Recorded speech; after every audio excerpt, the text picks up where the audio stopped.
The coffee shop window exploded inward like a shower of crystalline tears, each shard catching the amber light of the October afternoon before crashing to the worn linoleum floor.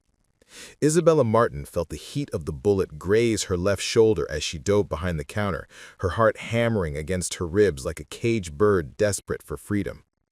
The scream that had been building in her throat died there, replaced by the metallic taste of terror and the acrid smell of gunpowder that seemed to seep through the very walls of Brewster's Corner Cafe. "Everyone down! Stay down!" Isabella's voice cut through the chaos, steady despite the tremor in her hands as she pressed herself against the espresso machine. The familiar hiss and gurgle of the equipment seemed obscene now, a mockery of the normalcy that had existed just seconds before. She could hear Mrs. Chen whimpering behind the pastry display, and somewhere near the front door, the college kid with the worn backpack was hyperventilating in sharp, panicked bursts. This was the 7th shooting in 3 weeks across rural Pennsylvania. 7 random attacks that had transformed quiet farming communities into landscapes of fear, where children no longer played in front yards and adults moved with the hunched shoulders of prey animals. The media had dubbed the perpetrator the Harvest Killer, a name that Isabella's skin crawled with, its agricultural poetry masking such brutal reality. But Isabella Martin wasn't just another potential victim cowering behind a coffee counter. At 34, she was a senior investigative journalist for the Philadelphia Herald, and she'd been tracking these attacks with the methodical precision of a bloodhound following a scent. What others saw as random violence, she recognized as a pattern, a deadly constellation of carefully chosen targets that told a story the authorities hadn't yet learned to read. The cafe fell into an eerie silence broken only by the distant wail of sirens growing closer. Isabella slowly raised her head above the counter, her green eyes scanning the devastated space she'd called her temporary office for the past week. Laptops lay scattered like broken dreams, their screens cracked and dark. The chessboard where she'd been interviewing Tommy Brennan, a local farmer who claimed to have seen suspicious activity near his property, was now a battlefield of overturned pieces and spilled coffee. Tommy himself was nowhere to be seen, and Isabella's stomach clenched with the terrible possibility that the soft-spoken man with calloused hands and kind eyes might be lying in a pool of blood somewhere beyond her limited field of vision. She'd chosen this cafe specifically because it sat at the intersection of 3 townships that had experienced attacks, a geographic center that felt both strategic and safe. How wrong she had been. The bullet hole in the far wall told its own story. The trajectory suggested the shot had come from the abandoned grain elevator across Route 15, a hulking structure that had dominated the landscape for decades like a concrete sentinel. Isabella had photographed that building extensively, noting its perfect vantage point and the way its broken windows yawned like dead eyes. She'd even walked its perimeter 2 days ago, finding nothing but rusted machinery and the musty smell of grain that had long since turned to dust. Her phone buzzed against her hip, a text from her editor who'd been tracking her location obsessively since she'd started this investigation. "Heard shots fired at your location. Status report now." Isabella's fingers shook as she typed back. "Alive. In cafe. Gunman still at large. This is connected." The connection wasn't just professional intuition, it was personal in ways that made her chest tight with old grief. Her younger brother David had been killed in a random shooting 6 years ago outside a gas station in Pittsburgh. The official investigation had concluded it was a robbery gone wrong, but Isabella had never bought that explanation. David had been carrying $12 and a student ID. What kind of robber kills for $12 and then leaves the money behind? That unsolved case had driven her into investigative journalism, transformed her from a soft news reporter covering municipal meetings and school board elections into someone who specialized in the darkest corners of human behavior. She understood the weight of unanswered questions, the way they could crush families and communities under their persistent pressure. Now, crouched behind a coffee counter with glass in her hair and the smell of fear heavy in the air, Isabella felt that same weight settling on her shoulders. 7 families across Pennsylvania were living with the same questions that had haunted her for 6 years. 7 communities were learning what it meant to live under the shadow of random violence. And somewhere out there, a killer was moving through the landscape like a ghost, leaving destruction in their wake. The sirens were getting closer, their wailing song promising help that always seemed to arrive too late. Isabella knew the drill. Crime scene tape, witness statements, forensic teams scouring for evidence that would lead nowhere, and eventually press conferences where officials would promise they were following all leads while communities continued to live in terror. But this time was different. This time, Isabella had been there when it happened.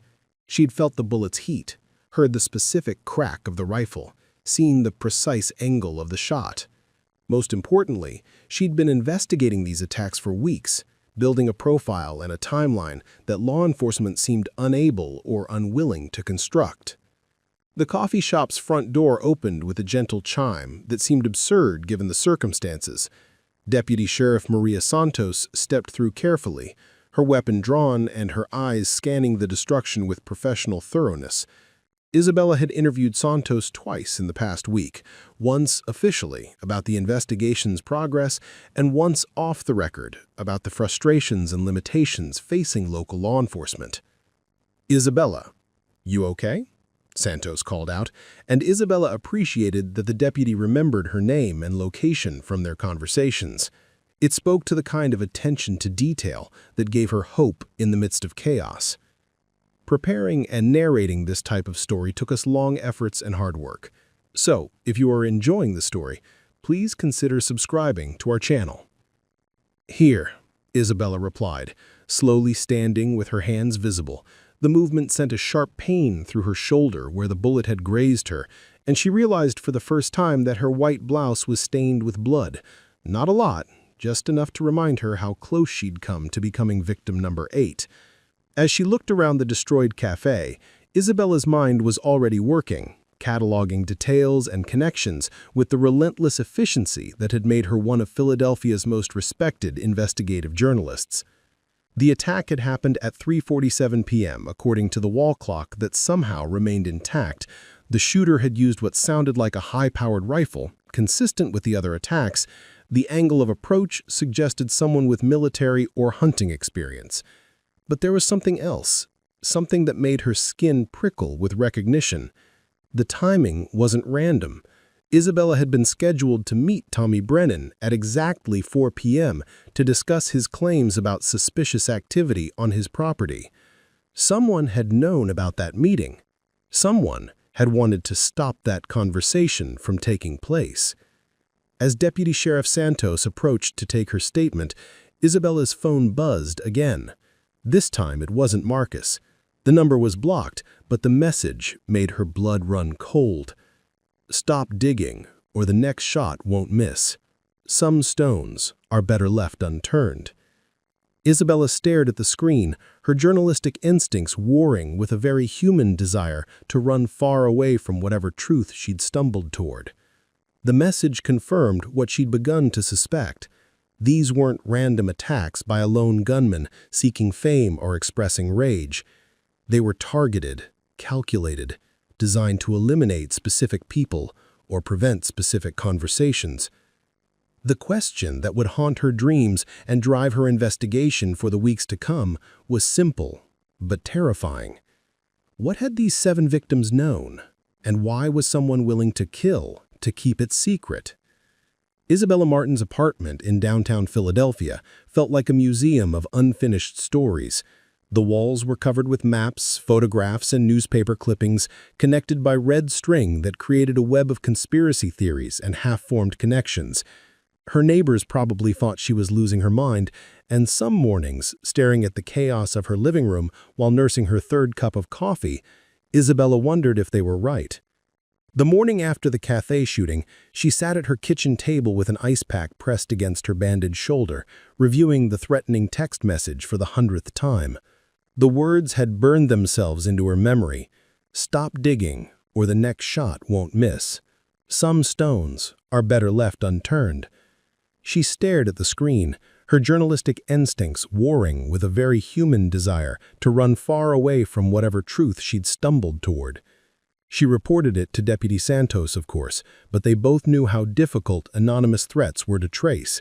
Burner phone, probably purchased with cash, discarded immediately after use. Her reflection stared back from the black screen of her laptop. 34 years old, auburn hair that she kept cutting shorter in moments of frustration, green eyes that had seen too much but couldn't seem to look away. Her mother always said Isabella had inherited her father's stubborn streak and her grandmother's intuitive understanding of human nature.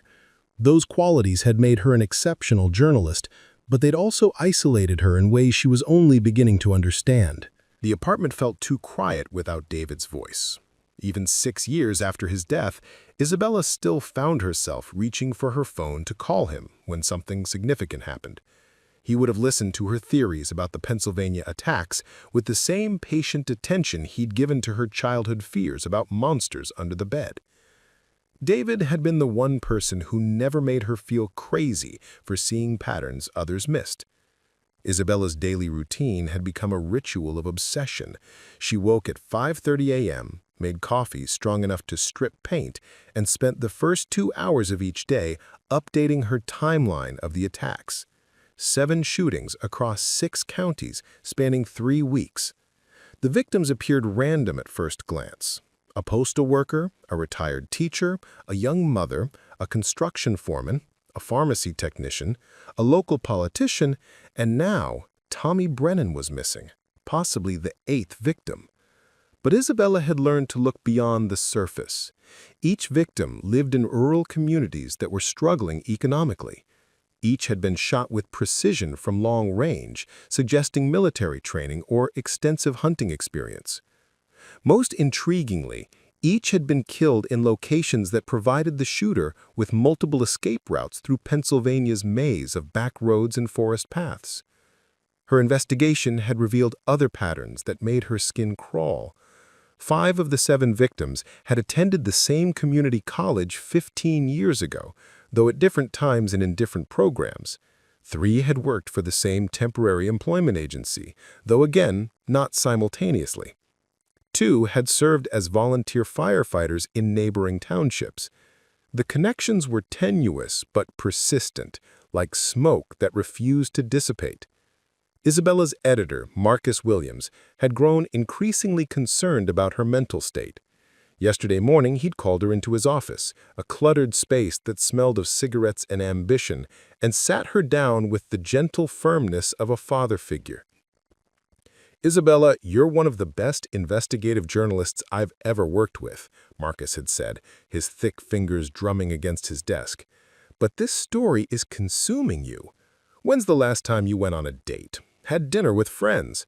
Watched a movie that wasn't related to serial killers or domestic terrorism?" She'd tried to laugh it off, but the truth was that Isabella couldn't remember the last time she'd done any of those things. Her social life had withered as her obsession grew. Friends stopped inviting her to parties because she'd spend the evening showing them crime scene photos and asking if they noticed any patterns. Her last relationship had ended 8 months ago when Jonathan finally admitted he felt like he was dating a ghost, someone physically present but emotionally unreachable. The irony wasn't lost on her that in trying to understand David's death, she'd gradually isolated herself from the living world he would have wanted her to embrace. But understanding that irony didn't make it easier to change.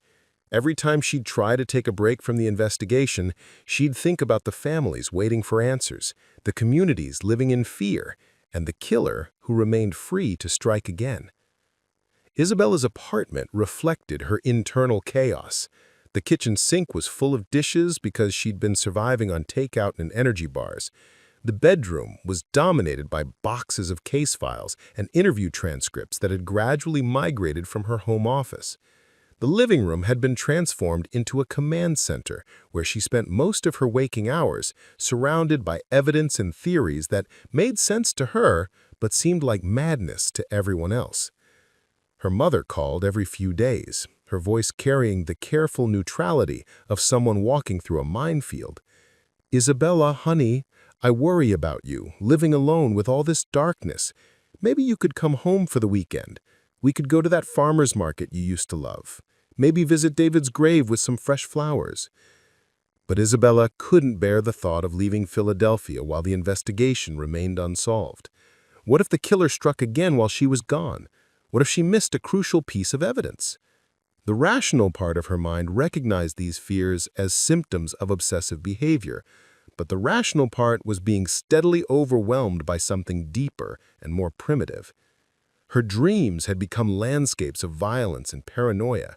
She'd wake at 3 a.m. with her heart racing, convinced she'd heard footsteps in the hallway or seen shadows moving outside her bedroom window. The threatening text message had transformed her apartment into a potential trap. She'd installed additional locks on her door and started keeping a baseball bat beside her bed, though she'd never been in a physical fight in her entire life. The contradictions in her personality were becoming more pronounced under the strain. At work, Isabella was known for her compassion and sensitivity, the journalist who could convince traumatized witnesses to share their stories because they sensed her genuine empathy. She'd built her career on understanding human nature, on seeing the person behind the tragedy, on telling stories that honored both victims and survivors. But alone in her apartment, surrounded by crime scene photos and conspiracy theories, Isabella felt herself becoming harder and more cynical. She found herself suspicious of everyone: the delivery driver who seemed to linger too long at her door, the neighbor who asked too many questions about her work, the barista who remembered her order too precisely. The world was revealing itself to be a more dangerous place than she'd ever imagined, and that revelation was changing her in ways that frightened her. Her investigation had also revealed her own capacity for obsessive behavior that bordered on self-destructive. She'd lost 12 pounds in the past month because she forgot to eat when she was following leads. She'd accumulated 3 parking tickets because she'd sat in her car outside various locations, watching and waiting for patterns to emerge. She'd spent her savings on travel and research materials, telling herself it was an investment in the story that would define her career.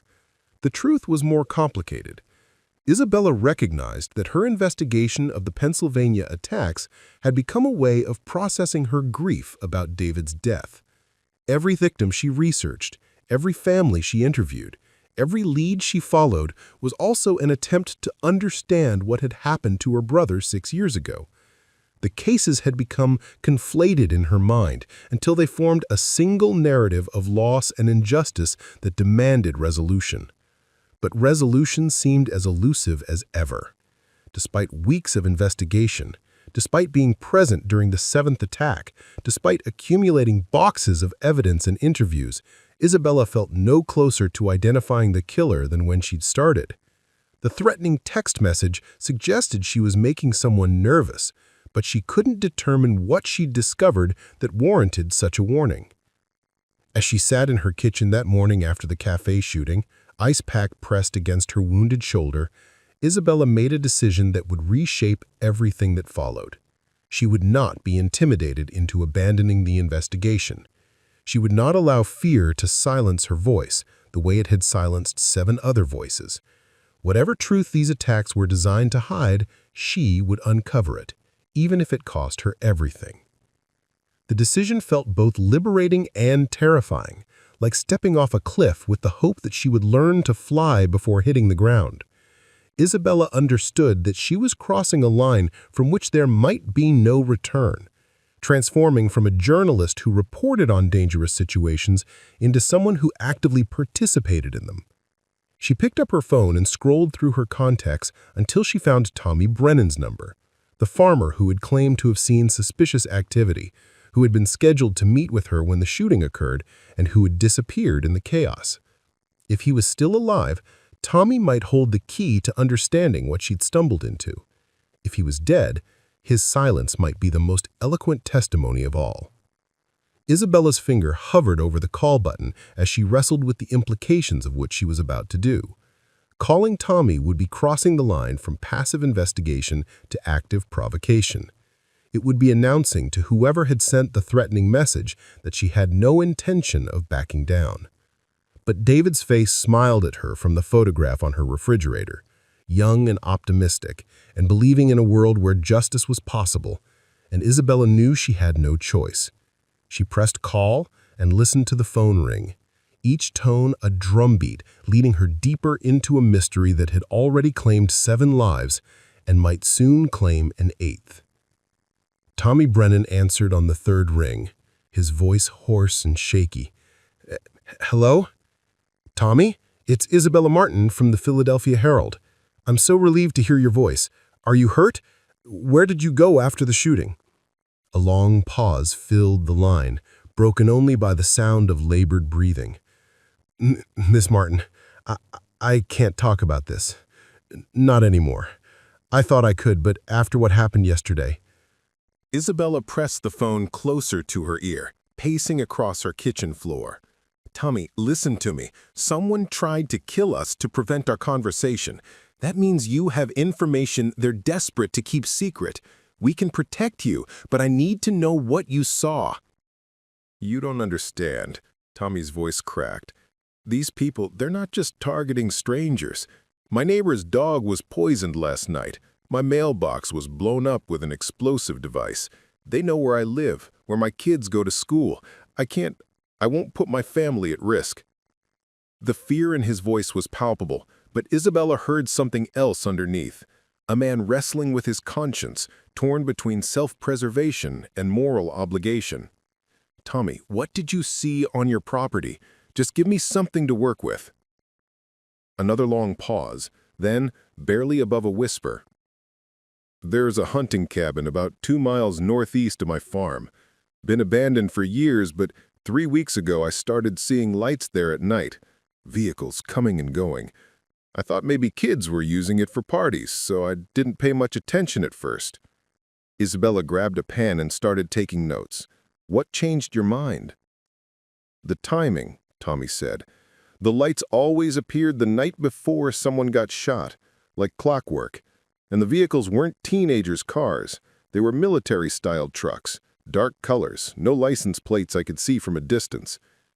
Did you ever get close enough to see who was using the cabin?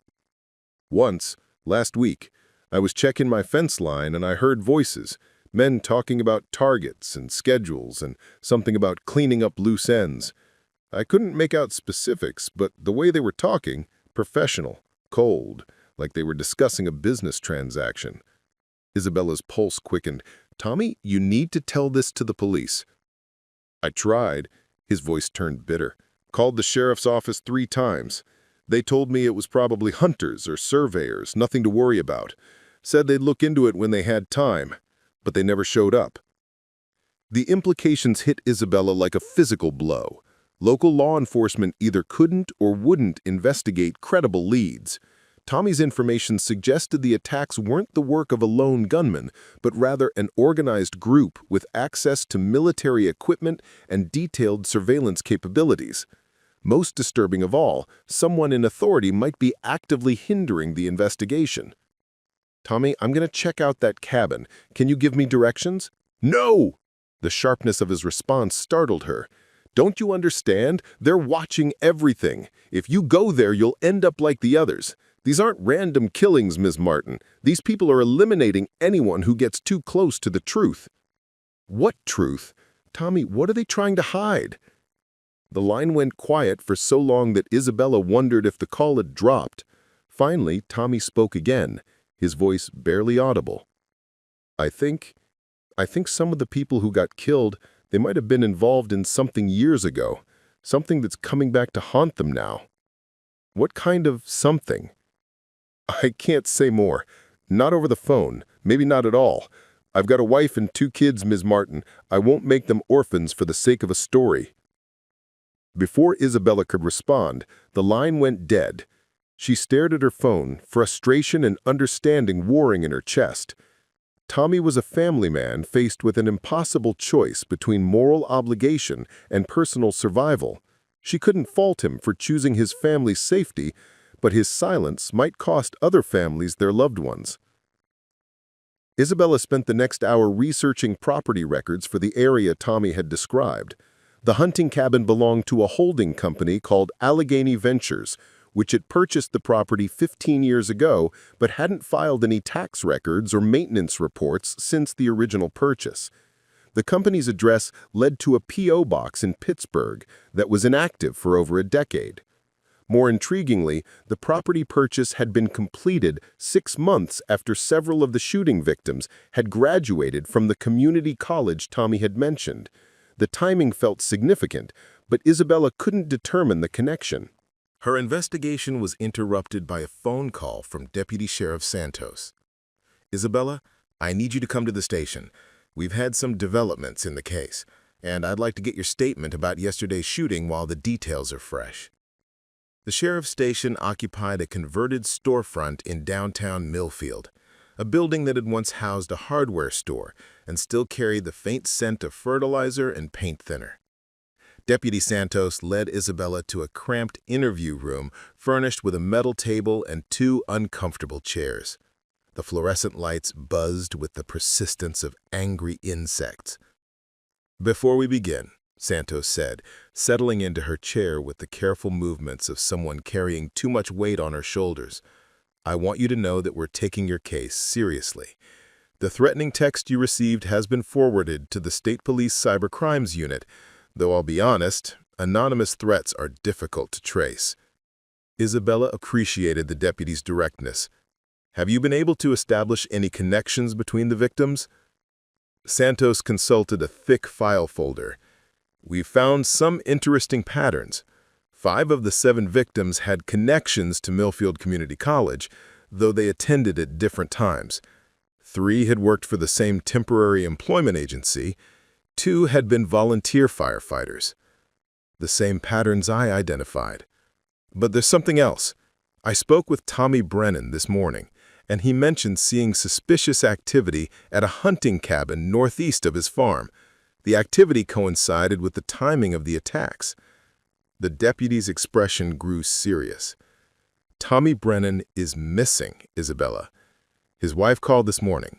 He never came home last night, and his truck was found abandoned on Route 23 with the keys still in the ignition." Isabella felt the blood drain from her face. The man she'd spoken with just hours ago, the witness whose testimony might have broken the case open, had vanished without a trace. "Maria, we need to check that hunting cabin Tommy mentioned. He said it belonged to something called Allegheny Ventures." Santos was already reaching for her phone. "I'll call for backup and a search warrant. But Isabella, I need you to stay away from this. You've already been targeted once. If something happens to you, if something happens to me, the story dies with me," Isabella interrupted. "These people have already killed 7 innocent victims and possibly an 8th. They've terrorized entire communities and corrupted the investigation through intimidation and violence. Someone needs to bear witness to what's happening here." "Someone needs to stay alive to tell the story," Santos countered. "Dead journalists don't win Pulitzer Prizes." Their conversation was interrupted by a commotion in the main office. Through the interview room's glass door, Isabella could see several men in expensive suits talking with Sheriff Coleman, a political appointee whose primary qualifications seemed to be his ability to deliver votes rather than solve crimes. The men's bearing and clothing suggested federal authority, but their presence felt more threatening than reassuring. Santos excused herself to investigate, leaving Isabella alone with her growing sense of unease. Through the thin walls, she could hear fragments of conversation: jurisdiction, national security, interference with federal operations. The words painted a picture of bureaucratic complexity that typically accompanied cover-ups rather than legitimate investigations. When Santos returned, her expression was grim. "Those men are from the FBI.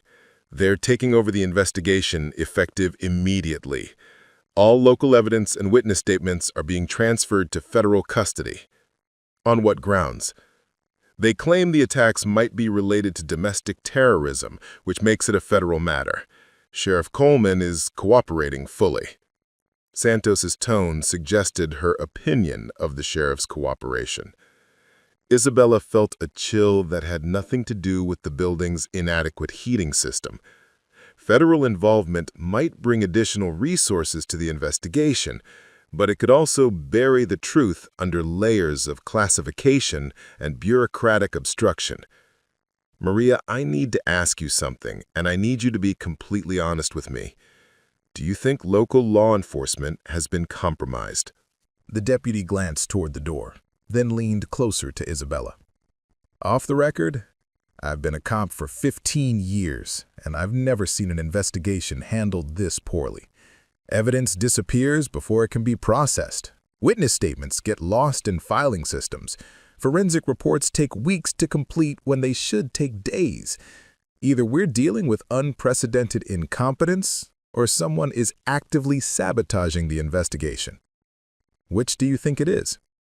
I think Tommy Brennan stumbled onto something that powerful people want to keep hidden. I think 7 innocent people died because they either knew about it or were getting too close to discovering it.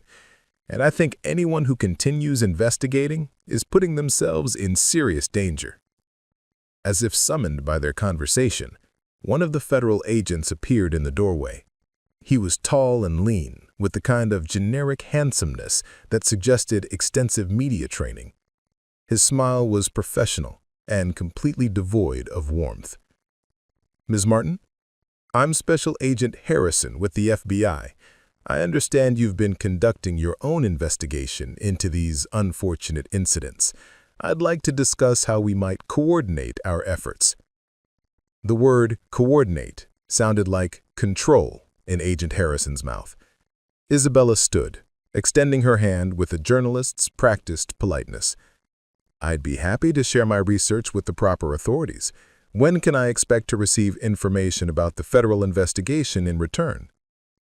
Harrison's smile flickered slightly. I'm afraid much of our investigation will be classified due to the sensitive nature of the case, but I can assure you that we're pursuing all leads with the full resources of the federal government. Including the hunting cabin Tommy Brennan reported seeing suspicious activity at? The question clearly surprised Harrison, though he recovered quickly. Mr. Brennan's whereabouts are currently unknown. Until we can verify his statements, we consider his claims to be unsubstantiated. Isabella felt her journalistic instincts sharpening. Harrison's response was too polished, too prepared. He'd known about Tommy's claims before she mentioned them, which meant the federal government had been monitoring the local investigation and possibly her own research more closely than anyone had admitted. Ms. Martin, 7 people have been murdered in cold blood across rural Pennsylvania. Communities are living in terror. Families are demanding answers. How does classifying the investigation serve the public interest? Sometimes protecting the public requires making difficult decisions about information sharing. I'm sure you understand that national security considerations must take precedence over journalistic curiosity. The condescension in his tone made Isabella's temper flare, but she forced herself to remain professional. I understand that transparency and accountability are fundamental principles of democratic society. When government agencies operate in secrecy, citizens have legitimate reasons to question their motives. Harrison's expression hardened slightly. Ms. Martin, I hope you'll consider the consequences of publishing unverified information that might interfere with an ongoing federal investigation. Obstruction of justice is a serious charge. The threat was delivered with bureaucratic politeness, but its message was clear. Isabella was being warned to abandon her investigation or face legal consequences. The federal government, which should have been seeking her cooperation as a witness and researcher, was instead treating her as a potential enemy. After Harrison left, Deputy Santos walked Isabella to her car. Be careful, the deputy said quietly. The rules of the game just changed, and we don't know who's playing by them anymore. Driving back to Philadelphia through the Pennsylvania countryside, Isabella found herself checking her rearview mirror obsessively. The autumn landscape that had once seemed peaceful now felt menacing, full of potential hiding spots for snipers and surveillance teams. Every passing vehicle might contain agents monitoring her movements. Every cell phone tower might be intercepting her communications. But the fear was accompanied by a growing sense of purpose. The federal intervention confirmed that she'd been heading in the right direction. Tommy Brennan's disappearance proved that someone was willing to eliminate witnesses to protect their secrets. Agent Harrison's threats demonstrated that powerful interests wanted her investigation stopped. All of which meant that Isabella Martin, investigative journalist and stubborn seeker of truth, was getting close to something that could change everything. The question was whether she could uncover it before becoming the 9th victim of whatever conspiracy had already claimed 8 lives and terrorized entire communities. As she pulled into her apartment complex, Isabella noticed a black SUV parked across the street, with 2 men sitting in the front seats. They made no effort to hide their presence, which somehow made their surveillance even more intimidating. The message was clear: "We're watching you, and we want you to know it." Isabella parked and walked to her building, forcing herself to maintain a casual pace despite her racing heartbeat. Tomorrow, she would visit the hunting cabin Tommy had described, with or without official permission. Tonight, she would prepare for what might be the most dangerous investigation of her career. Isabella spent the night preparing for her unofficial reconnaissance mission to the hunting cabin. She'd learned from years of investigative work that thorough preparation could mean the difference between exposing the truth and becoming another statistic. Her apartment had transformed into a strategic planning center, with maps spread across every available surface and equipment organized with military precision. Her plan was simple but dangerous. Approach the cabin from the north through dense woodland, avoiding the main access road where surveillance would be most likely. She'd purchased a high-resolution digital camera with a telephoto lens, a portable GPS device, and a small digital recorder capable of capturing conversations from significant distances. Most importantly, she'd written a detailed account of her investigation and uploaded it to a secure server with instructions for automatic publication if she failed to check in within 48 hours. The drive to rural Pennsylvania felt like a journey into enemy territory. Isabella had deliberately chosen a circuitous route, stopping frequently to check for surveillance vehicles. The black SUV that had been parked outside her apartment was nowhere to be seen, but she'd spotted at least 3 other vehicles that seemed to be following her at various points during the journey. She parked her car in a hiking area 5 miles from Tommy Brennan's farm, choosing a spot that would allow her to approach the cabin through undeveloped forest. The October morning was crisp and clear, with brilliant autumn foliage that would provide excellent camouflage for someone moving carefully through the woods. The hike to the cabin took nearly 2 hours, during which Isabella had ample time to question the wisdom of her decision. She was a journalist, not a commando. Her experience with dangerous situations was limited to hostile interviews and uncooperative sources. If she encountered armed individuals at the cabin, her camera and recorder would provide little protection against military-grade weapons. But the memory of Tommy Brennan's frightened voice kept her moving forward. A man with a wife and children had risked everything to provide information that might solve the case, only to disappear before he could fully share what he discovered. Isabella owed it to him and to the 7 confirmed victims to see the investigation through to its conclusion. The hunting cabin materialized through the trees like something from a horror movie. It was larger than Isabella had expected, not a simple retreat, but a substantial structure that could accommodate a dozen people. The building showed recent renovation work, new windows, fresh paint, and what appeared to be a sophisticated communications antenna on the roof. More concerning was the activity surrounding the cabin. Isabella counted 4 vehicles parked in a cleared area behind the building. 2 black SUVs identical to the one she'd seen outside her apartment, a military-style truck, and a white panel van. Through her telescopic lens, she could see armed men patrolling the perimeter with the disciplined movements of professional security personnel. Isabella settled into a concealed position behind a fallen tree approximately 200 yards from the cabin. The angle provided an excellent view of the building's main entrance and most of the cleared area where the vehicles were parked. She began photographing everything: license plates, faces, equipment, and the general layout of the facility. Her patience was rewarded when the cabin's front door opened and several men emerged, engaged in animated conversation. Through her camera's telephoto lens, Isabella recognized one of the men as Agent Harrison, the FBI official who had threatened her the previous day. He was talking with an older man in expensive civilian clothing and a younger man wearing military fatigues. Isabella activated her digital recorder and aimed the directional microphone toward the group. The device was capable of capturing conversations from significant distances, though the audio quality would depend on wind conditions and background noise. "Told you this needed to be contained weeks ago," the older civilian was saying, his voice carrying the authority of someone accustomed to being obeyed. "Now we have a journalist asking questions about Allegheny Ventures and a farmer who saw too much." "Brennan won't be a problem," Agent Harrison replied. "We've dealt with him." Isabella's blood ran cold at the casual way Harrison discussed Tommy's fate.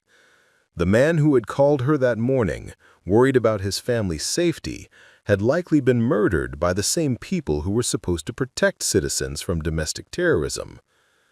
"What about the reporter?" the military-dressed man asked. "She's been persistent, and she has connections in Philadelphia that could make this situation complicated." The older civilian waved dismissively. "Martin is an acceptable risk. If she publishes anything substantial, we'll discredit her as a conspiracy theorist. The media loves to tear down its own when they get too close to sensitive national security matters." Isabella continued photographing and recording, documenting evidence of a conspiracy that reached into the highest levels of federal law enforcement. But she still didn't understand what these people were trying to hide. What secret was worth murdering 8 innocent victims and terrorizing entire communities? Her answer came when a 5th man emerged from the cabin. Someone Isabella recognized immediately from newspaper photographs and television appearances. Senator Robert Ashford, a prominent member of the Senate Intelligence Committee and a frequent advocate for increased domestic surveillance powers. His presence transformed the situation from a criminal conspiracy to a matter of national political significance. "Gentlemen," Senator Ashford said, his voice carrying the polished authority of a career politician, "Operation Cleanup needs to be concluded within the next week. The Oversight Committee is asking uncomfortable questions about budget expenditures and personnel assignments. We can't afford any more loose ends." "What exactly are you calling loose ends?" Agent Harrison asked. "Anyone who might remember the original Millfield Project. Anyone who might connect current activities to events from 15 years ago. Anyone whose testimony could compromise ongoing national security operations." Isabella's mind raced as she tried to process the implications. The Millfield Project suggested a historical connection to the community college that several victims had attended. The timeline matched her research. Something happened 15 years ago that was still generating consequences today. The military-dressed man consulted a tablet computer. "We've eliminated 7 primary targets and 1 secondary target. 3 additional secondaries remain on the list, but they've gone into hiding since the media attention increased." Senator Ashford's expression darkened. "This is exactly what I warned against from the beginning. Clean operations require surgical precision, not the shotgun approach you've been using. Every public shooting increases scrutiny and reduces our operational flexibility." The timeline was accelerated due to external factors. Martin's investigation was getting too close to sensitive information. We had to eliminate witnesses before they could be interviewed. Isabella felt sick as the reality of the situation crystallized. She hadn't just been investigating a series of random murders. She'd been tracking a government assassination program designed to eliminate anyone who might expose some historical operation called the Millfield Project. Her journalistic investigation had inadvertently triggered an acceleration of the killing program. What was the Millfield Project? She whispered to herself, continuing to record the conversation while struggling to maintain her concealed position. As if responding to her unspoken question, the older civilian began providing details that would change everything Isabella thought she knew about her own country's government. 15 years ago, Millfield Community College served as a testing ground for a joint CIA-DOD psychological warfare program, he explained. We recruited students from economically disadvantaged backgrounds and subjected them to experimental conditioning techniques designed to create sleeper agents for domestic operations. Isabella's camera shook in her hands as she processed this revelation. The victims hadn't been random targets. They'd been test subjects in an illegal government experiment, eliminated to prevent them from exposing what had been done to them. The program was discontinued after 3 subjects suffered complete psychological breaks, the man continued. But the remaining subjects retained memories of their conditioning, along with detailed knowledge of the techniques and personnel involved. As long as they remained alive, they represented a potential security threat. "So, you've been systematically murdering them?" Harrison said, more as a statement than a question. "We've been protecting national security interests," Senator Hashford corrected. The Millfield Project produced valuable intelligence about domestic population control techniques. That information remains classified at the highest levels. Isabella struggled to maintain her professional composure while documenting evidence of war crimes committed against American citizens. The 7 confirmed victims hadn't just been killed to cover up past crimes. They'd been killed to protect ongoing criminal operations that apparently continued to this day. The military-dressed man raised another concern. What about collateral witnesses? The farmer saw our operational preparations. The journalist has been asking specific questions about Allegheny Ventures and the property acquisition. "Brennan has been handled," Harrison replied coldly. "Martin represents a more complex challenge because of her media connections, but she can be managed through conventional pressure tactics." "Or eliminated if necessary," the older civilian added, matter-of-factly. Isabella realized she was listening to her own death sentence being discussed with the same clinical detachment these people had used to plan 7 previous murders. Her hands were shaking so badly that focusing the camera became nearly impossible, but she forced herself to continue documenting evidence that might be the only proof of this conspiracy's existence. Senator Ashford consulted his watch. "I need to return to Washington for a committee hearing on domestic surveillance expansion. Gentlemen, I trust you'll conclude this operation efficiently and quietly. The American people's safety depends on maintaining the secrecy of our most sensitive national security programs." As the group began to disperse, Isabella faced a terrible decision. She could retreat immediately with the evidence she'd already gathered, or she could attempt to get closer to the cabin to search for additional documentation. The safe choice was obvious, but safety had ceased to be her primary concern weeks ago. She decided to move closer to the building, using the departing vehicles as cover for her approach.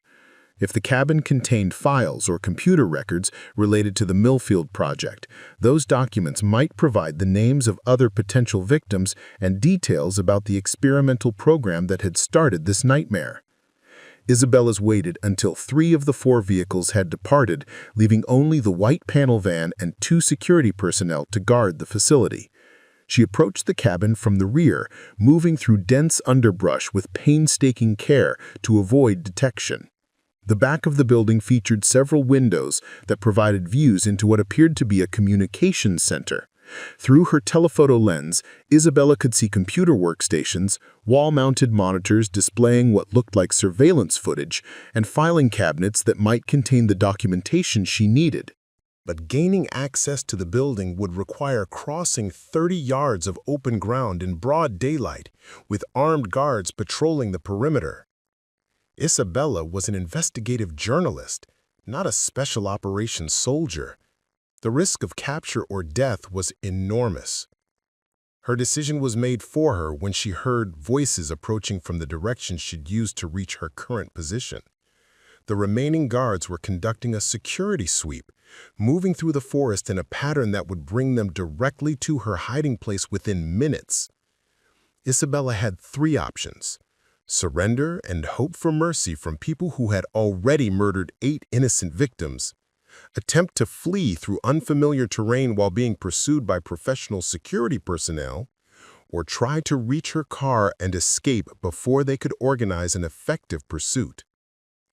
She chose flight, abandoning her concealed position and moving as quickly as possible through the dense forest toward the hiking area where she'd left her vehicle. Behind her, she could hear shouts as the guards discovered signs of her surveillance position. The 2-hour hike that had brought her to the cabin became a desperate 40-minute flight through increasingly hostile terrain. Isabella's lack of wilderness experience showed as she struggled through brambles and undergrowth that seemed designed to slow her progress and announce her location to anyone within hearing distance. She reached her car just as she heard the sound of vehicles approaching on the access road.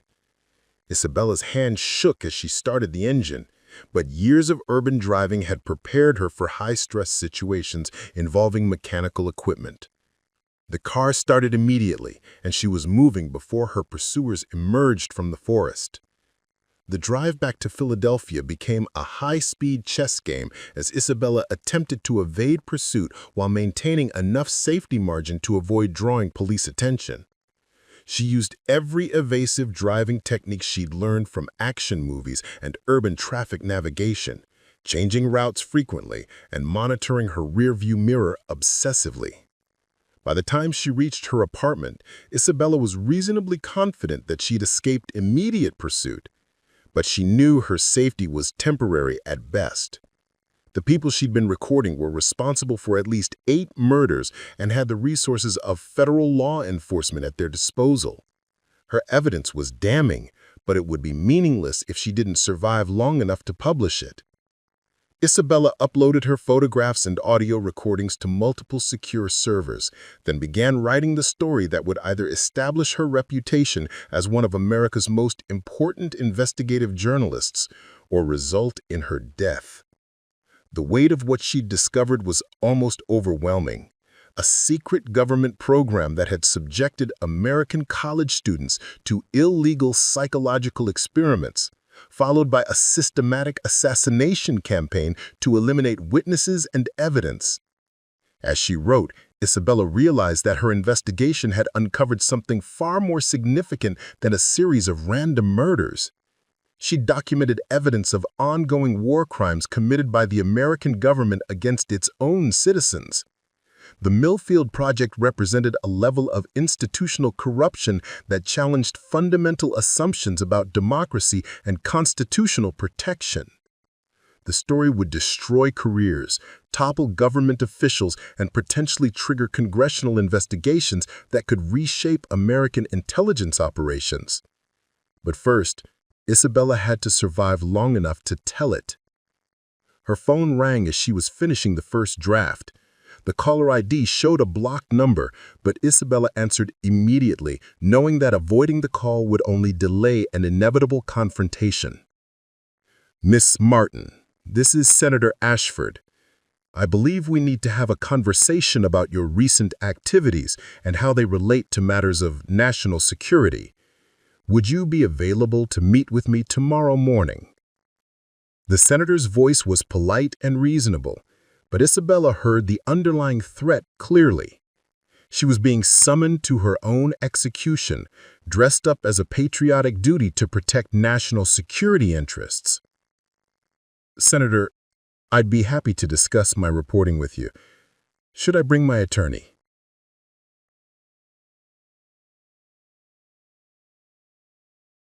"That won't be necessary. This is an informal conversation between a public servant and a concerned citizen. I'm sure we can reach an understanding that serves everyone's interests."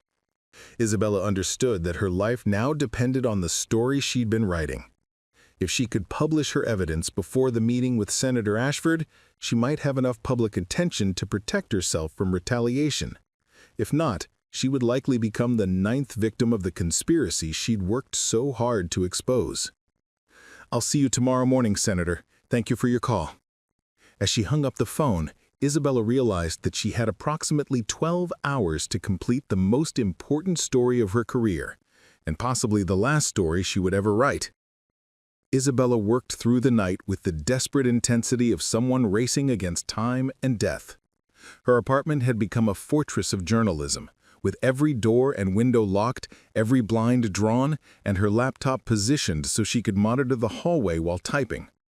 The story flowing from her fingertips was more than an exposé. It was a testament to 8 innocent victims and a warning to a nation that had lost its way. At 4:17 a.m., she hit the send button that would change everything. The story went simultaneously to the Philadelphia Herald, the Washington Post, the New York Times, and every major news network in the country. Her editor Marcus would wake up to the biggest story of his career. By the time Senator Ashford arrived for their informal conversation, Isabella's investigation would be front-page news across America. The headline she'd chosen was simple but devastating. Government Assassins: How Federal Agents Murdered 8 Americans to Hide Illegal Experiments. The subhead provided additional context. Exclusive investigation reveals 15-year cover-up of CIA mind control program at Pennsylvania Community College. Isabella's phone began ringing at 5:30 a.m. as news editors across the country verified her sources and prepared for publication. Marcus called first, his voice tight with excitement and terror. "Jesus Christ, Isabella, do you realize what you've done? This story is going to bring down half the intelligence community." "That's the point," Isabella replied, watching the street through her blinds for signs of approaching vehicles. "Marcus, I need you to know that my life is in danger. If something happens to me, the backup files are stored on the Herald's secure server under my username and password, David2017. "Nothing's going to happen to you," Marcus said, but his voice lacked conviction. "We're assigning security, and I'm calling the FBI. Marcus, the FBI is part of the conspiracy. Agent Harrison is one of the people who ordered these killings. Don't trust anyone in federal law enforcement until this gets sorted out." Isabella's warning proved prescient when 30 minutes later, FBI agents arrived at her apartment building and demanded access to her unit. She watched from her window as they showed credentials to the building manager and received keys that would allow them to bypass her locks and security precautions. But Isabella was no longer in her apartment. She'd anticipated this scenario and relocated to a safe house, the basement office of her friend Sarah Chen, who ran a 24-hour printing business in Philadelphia's Chinatown. Sarah had been David's girlfriend in college, and she understood the importance of protecting people who were fighting for justice. From Sarah's basement, Isabella coordinated with news organizations as her story exploded across the national media landscape. By 8 a.m., every major network was running special reports about the Millfield Project and the subsequent assassination campaign. Cable news channels had created special graphics packages and assembled panels of experts to analyze the implications of her investigation. The public response was immediate and overwhelming. Social media platforms filled with outrage as Americans learned that their government had conducted illegal experiments on college students and then murdered those students to hide the evidence. Protest organizers called for demonstrations in Washington, D.C. and state capitals across the country. Congressional leaders, caught completely off guard by the revelations, scrambled to distance themselves from the scandal while calling for immediate investigations. Senator Ashford's office released a statement denying any knowledge of illegal activities and promising full cooperation with any official inquiry. But Isabella knew that official statements and congressional promises would mean nothing if the people responsible for the Millfield Project succeeded in eliminating her before she could provide additional testimony. Her evidence was damning, but her personal witness account would be essential for any successful prosecution. At 10 a.m., her phone rang with a call from Deputy Sheriff Maria Santos, whose voice carried a mixture of vindication and fear. "Isabella, I hope you know what you've done. Every federal agent in 3 states is looking for you, and they're not planning to take you into protective custody." "I know exactly what I've done," Isabella replied. "I've exposed a conspiracy that cost 8 innocent people their lives. Now I need to stay alive long enough to testify about it." "There might be a way to protect you," Santos said carefully. I've been in contact with agents from the Justice Department's Internal Affairs Division. They've been conducting their own investigation into irregularities in the Pennsylvania shooting cases. Your evidence has given them grounds to take protective custody of key witnesses. Isabella was skeptical of any federal protection, but she recognized that remaining hidden indefinitely wasn't a viable long-term strategy. How do I know these internal affairs agents aren't part of the conspiracy? Because they've been investigating Senator Ashford and Agent Harrison for 6 months, Santos replied. Your story just provided the evidence they needed to make arrests. Within hours, Isabella found herself in the surreal position of being simultaneously hunted by federal assassins and protected by federal investigators. The Justice Department agents who took her into custody were professional and respectful, but their presence was a constant reminder that her government contained people who wanted her dead alongside people who wanted her testimony. The safe house they provided was a modest suburban home that had been converted into a secure facility. Isabella spent 3 days there, providing detailed statements to investigators, while watching her story reshape the national political landscape through television news coverage. The impact was swift and comprehensive. Senator Ashford resigned from the Intelligence Committee and announced he would not seek re-election, though he continued to deny any knowledge of illegal activities. Agent Harrison was arrested on charges of conspiracy to commit murder and violation of civil rights under color of authority. The FBI director announced a comprehensive review of all domestic intelligence operations and promised reforms to prevent future abuses.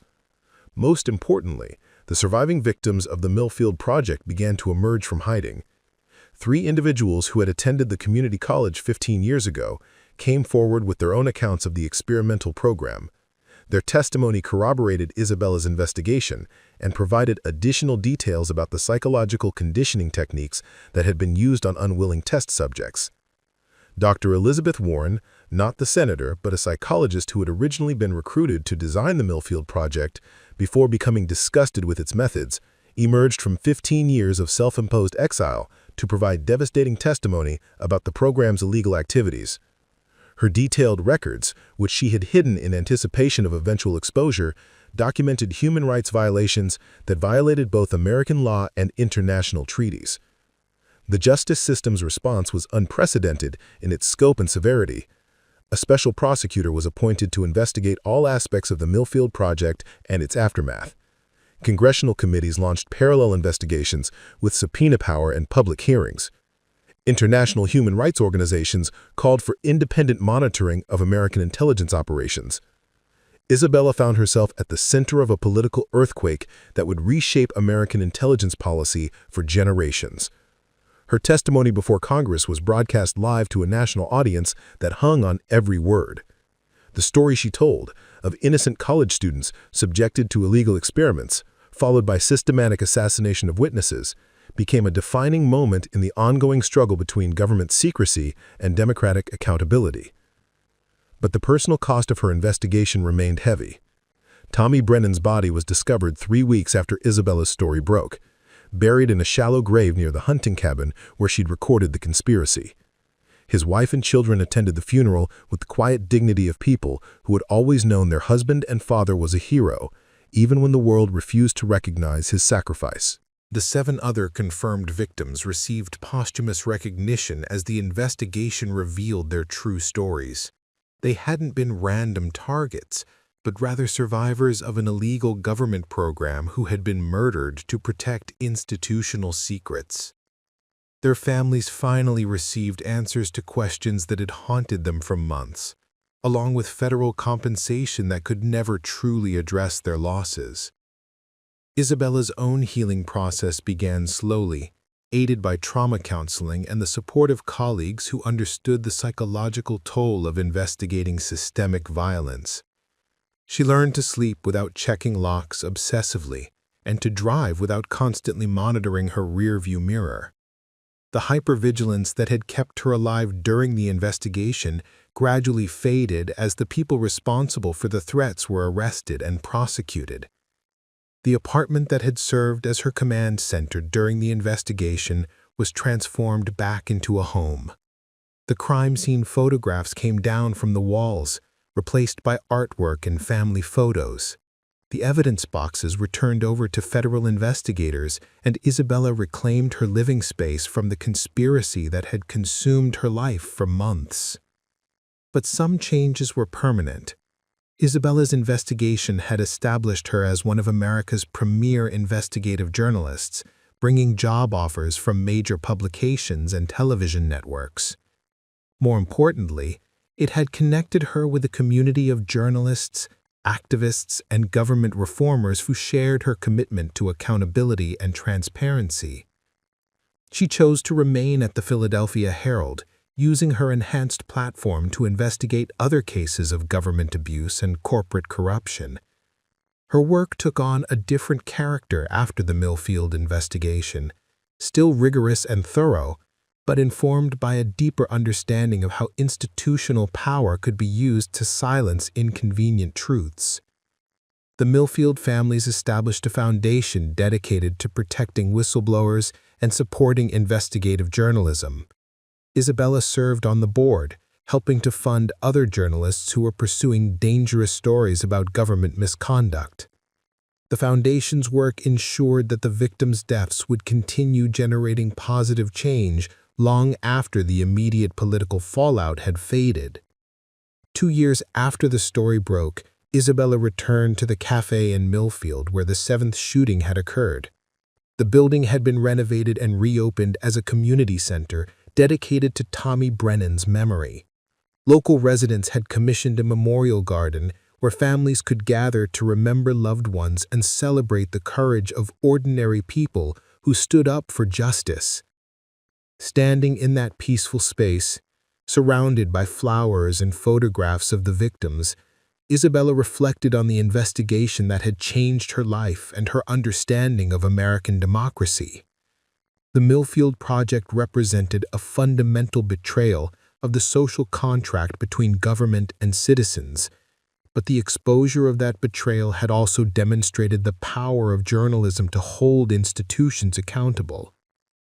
The story hadn't brought David back, but it had prevented other families from experiencing the same loss and uncertainty that had defined Isabella's life for 6 years. That knowledge provided a sense of completion that had eluded her throughout her career, a feeling that her work had genuinely mattered in ways that transcended professional recognition or personal satisfaction. As Isabella walked through the memorial garden, reading the names of 8 innocent victims who had died to protect institutional secrets, she made a promise that would guide the rest of her career. She would continue investigating stories that powerful people wanted to keep hidden. She would give voice to victims who had been silenced by violence and intimidation. And she would never forget that the price of justice was often paid by ordinary people who chose courage over safety when confronted with institutional evil. The autumn afternoon was peaceful, with brilliant foliage and the gentle sound of families enjoying the community space that had risen from tragedy. Isabella's phone buzzed with a text from Marcus about a new investigation involving defense contractors and congressional corruption. But she silenced the device and continued walking among the flowers and memorial stones. There would always be other stories, other conspiracies, other fights for justice and accountability. But for this moment, in this place where 8 people had died and one journalist had almost joined them, Isabella Martin simply honored the memory of the innocent and promised to continue the work that had defined her life and career. Isabella stood before a packed auditorium at Columbia University's Graduate School of Journalism, delivering the annual David Martin Memorial Lecture on Investigative Excellence. The lecture series, established in her brother's name, had become one of the most prestigious events in American journalism, drawing students and professionals from around the world to hear leading investigators discuss the challenges and responsibilities of truth-telling in a complex democracy.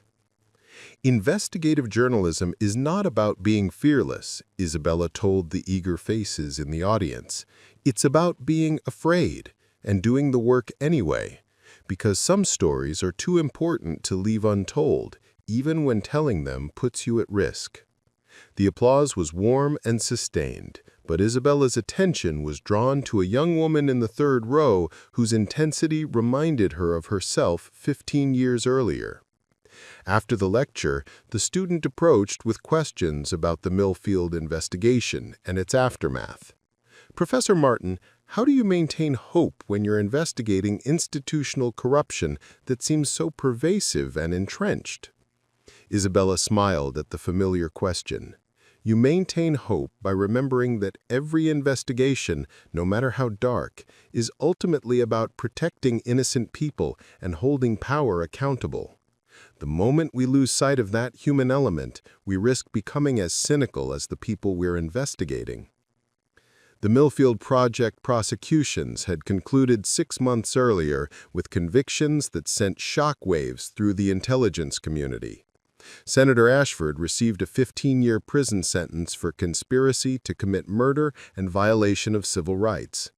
Agent Harrison got 25 years for his role in orchestrating the assassination campaign.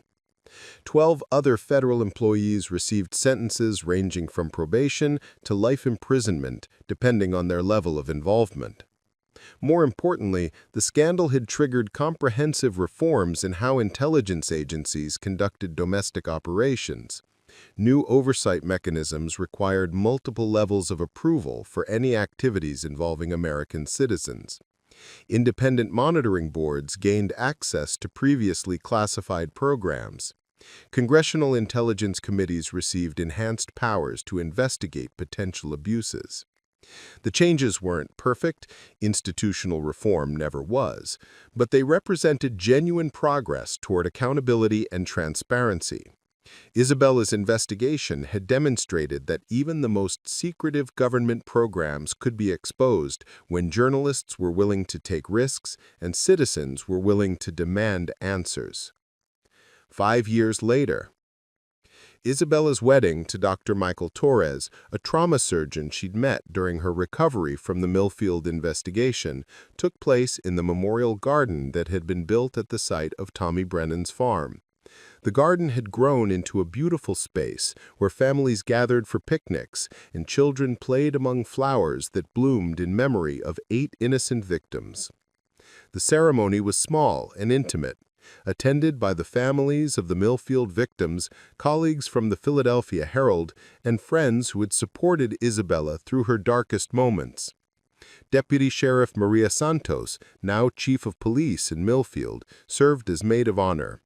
Marcus Williams, her editor and mentor, walked her down the aisle in place of the father she'd lost years earlier. During the reception, Isabella took a moment to visit the memorial stones that honored each victim. The stones bore not just names and dates, but brief descriptions of who these people had been: loving parents, dedicated workers, community volunteers, ordinary Americans who had deserved better from their government. Mrs. Chen, whose husband had been the pharmacy technician killed in the third attack, approached Isabella with tears in her eyes. "Thank you for giving us the truth," she said simply. "Harold would be proud to know that his death helped protect other families." The gratitude was both humbling and heartbreaking. Isabella had gained national recognition and professional success from her investigation, but the families of the victims had gained only answers and the knowledge that their loved ones' deaths had meaning. It was a trade-off that Isabella would never fully reconcile, even as she understood the importance of her work. 7 years later, Isabella's first book, The Millfield Conspiracy: How Government Assassins Betrayed American Democracy, won the Pulitzer Prize for General Nonfiction and became a bestseller that sparked renewed debate about intelligence oversight and government accountability. The book's success led to a documentary film that won an Academy Award and a television series that brought the story to an even wider audience. But for Isabella, the most meaningful recognition came from an unexpected source. The Intelligence Community Whistleblower Protection Board, established as part of the post-Millfield reforms, presented her with their inaugural Courage in Truth-Telling Award. The ceremony took place in Washington, D.C., attended by members of Congress and intelligence officials who had learned to value accountability over secrecy. Isabella Martin's investigation didn't just expose one conspiracy, said the board's chairman during his presentation remarks. It demonstrated that a free press is essential to preventing the abuse of power even within our most secretive institutions. Her work has made our democracy stronger and our government more worthy of the trust that citizens place in it. Isabella accepted the award with mixed emotions. Recognition was gratifying, but it came at the cost of 8 lives that should never have been lost. Her speech focused not on her own achievements, but on the victims and the ongoing need for vigilance against institutional abuse.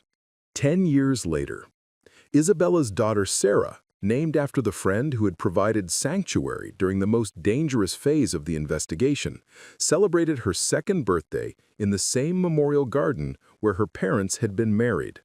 The garden had evolved into a community center that offered counseling services for trauma survivors and educational programs about civil rights and government accountability.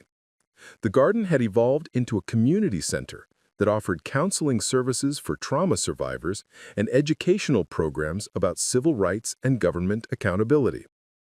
Watching Sarah play among the flowers while her husband pushed their son David on a swing set, Isabella reflected on how much her life had changed since that terrifying afternoon when a bullet had shattered the cafe window and transformed her from observer to participant in a deadly conspiracy. The investigative journalism program she'd established at Temple University was training a new generation of reporters to investigate government misconduct and corporate corruption. Her students had already broken significant stories about defense contracting fraud, police brutality, and environmental cover-ups. The work continued, each investigation building on the foundation of accountability that the Millfield exposé had helped establish. Isabella's marriage had provided stability and healing she hadn't known she needed. Michael understood the demands of work that involved life-and-death consequences, and he supported her career while helping her maintain perspective about what truly mattered. Their children would grow up understanding both the importance of seeking truth and the value of family relationships that grounded that search in love and humanity. The threats had ended years ago, but Isabella still maintained security precautions that had become habitual. She varied her daily routines, checked her car for tracking devices, and monitored her children's activities with the protective instincts of someone who understood how quickly safety could disappear. The hypervigilance was a small price to pay for the lives her investigation had saved and the reforms it had generated. 15 years later, Isabella stood once again in the Memorial Garden, now serving as keynote speaker for the annual Millfield Remembrance Ceremony. The event had grown into a national gathering where families affected by government misconduct came together to honor victims and celebrate survivors. Representatives from journalism schools, civil rights organizations, and oversight agencies attended to renew their commitment to accountability and transparency. 15 years ago, 8 innocent people died because they knew inconvenient truths about their government's actions. Their deaths were tragic and preventable, but their memory has inspired reforms that have protected countless other Americans from similar fates. We gather here not just to mourn the dead, but to celebrate the living democracy that their sacrifice helped preserve. Sarah, now 17 and preparing for college, sat in the front row with her younger brother, David. Both children had grown up understanding their mother's work and its importance, but they'd also been shielded from its more traumatic aspects. Isabella wanted them to understand the value of courage and integrity without inheriting the paranoia and hypervigilance that had marked her own recovery from the investigation. The Memorial Garden had become a pilgrimage site for journalists, activists, and government employees who wanted to understand the human cost of institutional secrecy. A small museum adjacent to the garden told the story of the Millfield Project and its aftermath, using documents, photographs, and video testimonials to educate visitors about the importance of oversight and accountability. Isabella often brought her journalism students to the museum, using it as a teaching tool to discuss the ethical responsibilities of investigating powerful institutions. The exhibits included not just her own investigation, but also the work of other journalists who had exposed government misconduct throughout American history. The message was clear.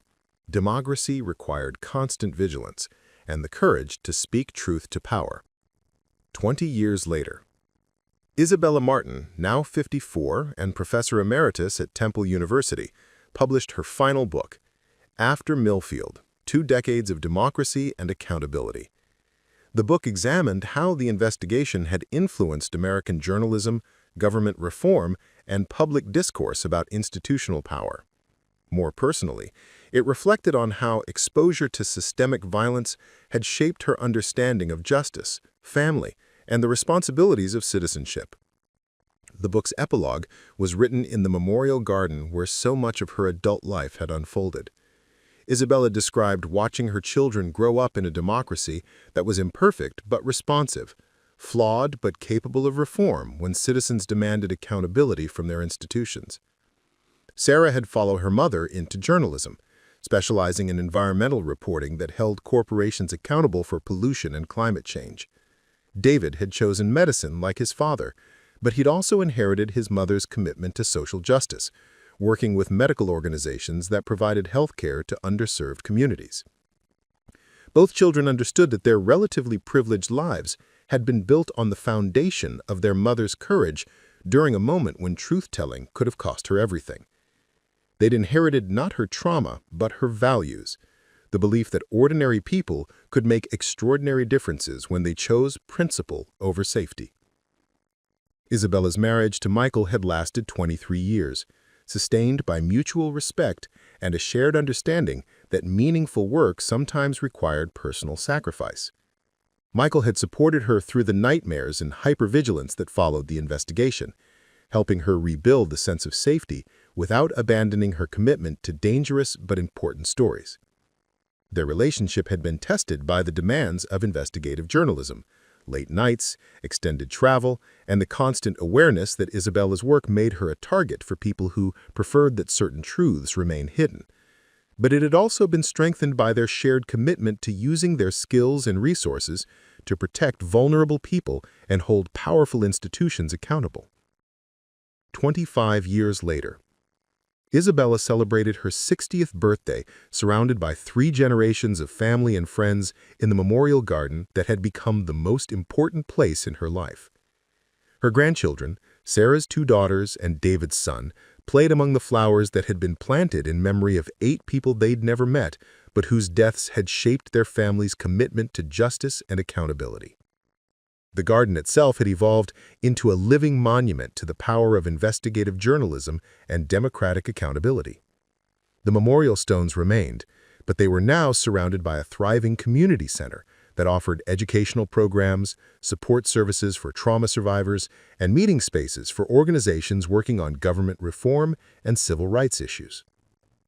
Isabella's investigation of the Millfield Project had become a case study taught in journalism schools, law schools, and public policy programs around the world. The story demonstrated how a single determined reporter could expose institutional corruption that seemed impenetrable. But it also illustrated the personal and professional costs of pursuing dangerous truths. More importantly, the investigation had contributed to a broader cultural shift toward accountability and transparency in American governance. The reforms triggered by Isabella's exposé had prevented countless other abuses of power, protecting citizens who would never know how close they'd come to becoming victims of institutional violence. As Isabella watched her grandchildren play in the fading light of a Pennsylvania autumn afternoon, she reflected on the strange journey that had brought her from a grieving sister seeking answers about a random shooting to a respected voice in American journalism and democratic reform. The investigation had cost her innocence about her government's capacity for evil, but it had also revealed the power of ordinary citizens to demand justice when institutions failed. The memorial garden would outlast her, just as the reforms triggered by her investigation would outlast the political leaders who had implemented them. Democracy was an ongoing project that required constant vigilance and occasional sacrifice from people who chose courage over comfort when confronted with institutional betrayal.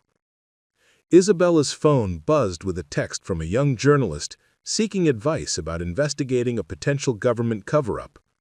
The work continued, each generation of reporters building on the foundation laid by their predecessors, each investigation contributing to the ongoing struggle between transparency and secrecy, accountability and impunity.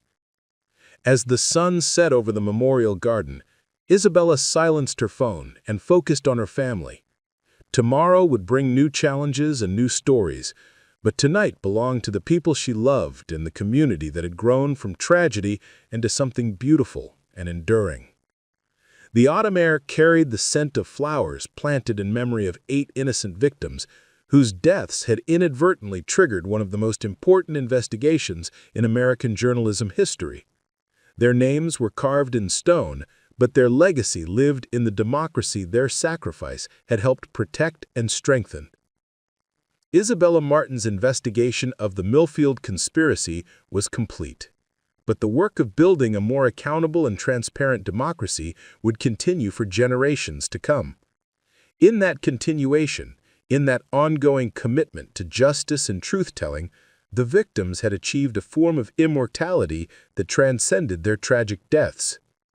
The memorial garden would remain, the reforms would endure, and new journalists would take up the banner of accountability and transparency. The price of democracy was eternal vigilance, but the reward was a society where truth could triumph over power, where ordinary citizens could hold their government accountable, and where the sacrifice of 8 innocent victims could inspire positive change that protected countless others. As Isabella gathered her family to leave the memorial garden, she paused once more at the stone bearing Tommy Brennan's name. The farmer who had risked everything to tell the truth had become a symbol of civic courage that inspired others to speak up when they witnessed wrongdoing. "Thank you," Isabella whispered to the stone as she did every time she visited. "Thank you for showing me what real courage looks like." Preparing and narrating this type of story took us long efforts and hard work. So, if you are enjoying the story, please consider subscribing to our channel.